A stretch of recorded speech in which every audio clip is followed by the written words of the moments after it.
Tanggal 8 Maret lalu kita baru saja merayakan Hari Perempuan Internasional.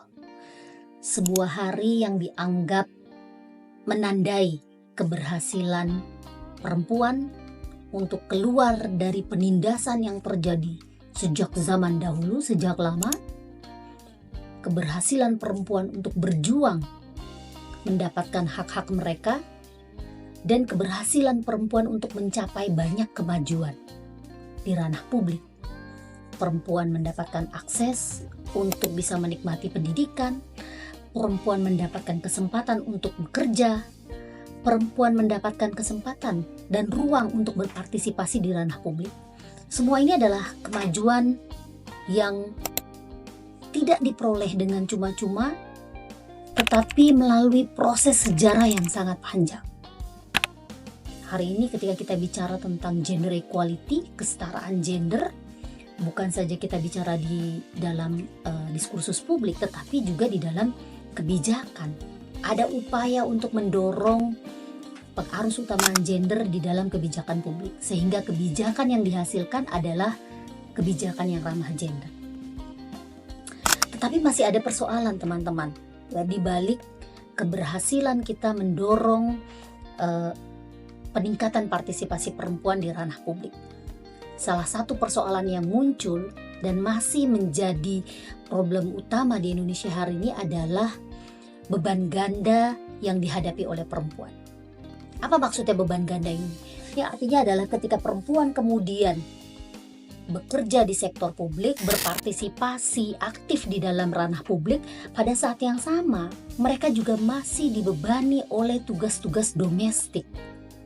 Hal ini bukan karena perempuan gitu ya dengan sukarela mereka menjadi superwoman, mereka menjadi perempuan mandiri yang mampu mengerjakan segalanya. Tapi ini sebenarnya adalah refleksi dari kekeliruan berpikir, kesesatan berpikir, dan ketidakadilan yang masih mewarnai struktur politik, ekonomi, sosial maupun budaya kita. Salah satunya adalah karena salah kaprah di dalam memahami konstruksi gender. Kita seringkali mengasosiasikan bahwa laki-laki dan perempuan karena jenis kelaminnya berbeda, maka fungsi sosial dan fungsi ekonominya juga berbeda. Ya. Kita keliru mengartikan antara perbedaan jenis kelamin dengan perbedaan gender. Apa yang terjadi kemudian? Ada stereotyping, ya, bahwa misalnya kalau laki-laki itu gagah, laki-laki itu macho, sementara perempuan itu lemah, perempuan itu harus sifatnya halus dan lain sebagainya. Laki-laki rasional, perempuan tidak rasional. Nah, ini adalah konstruksi gender.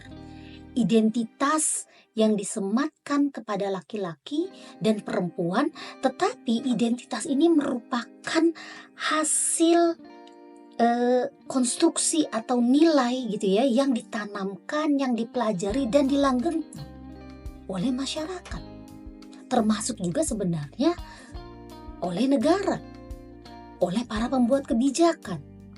Apa yang kemudian terjadi, teman-teman? Yang tadi saya katakan, ya, ketika kemudian kita mencapai kemajuan di tahun 2000, ketika kita punya undang-undang pengarus utamaan gender, semangatnya itu kan adalah mendorong kesetaraan gender, menciptakan kebijakan yang ramah gender, bahwa kebijakan publik itu seharusnya bisa dinikmati oleh semua warga negara, baik laki-laki maupun perempuan, bahwa akses terhadap pendidikan, akses terhadap pekerjaan, akses terhadap partisipasi publik seharusnya bisa dinikmati oleh semua warga negara, laki-laki dan perempuan.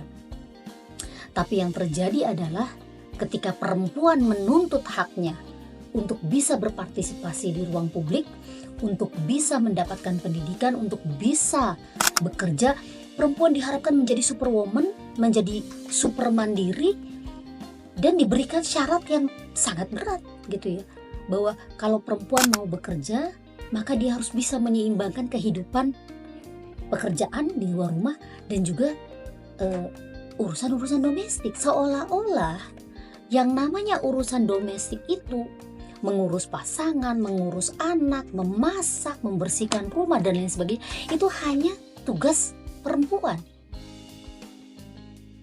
Seolah-olah bahwa yang namanya perempuan kalau mereka mau bekerja atau aktif di ruang publik, maka itu adalah keistimewaan yang diberikan oleh laki-laki.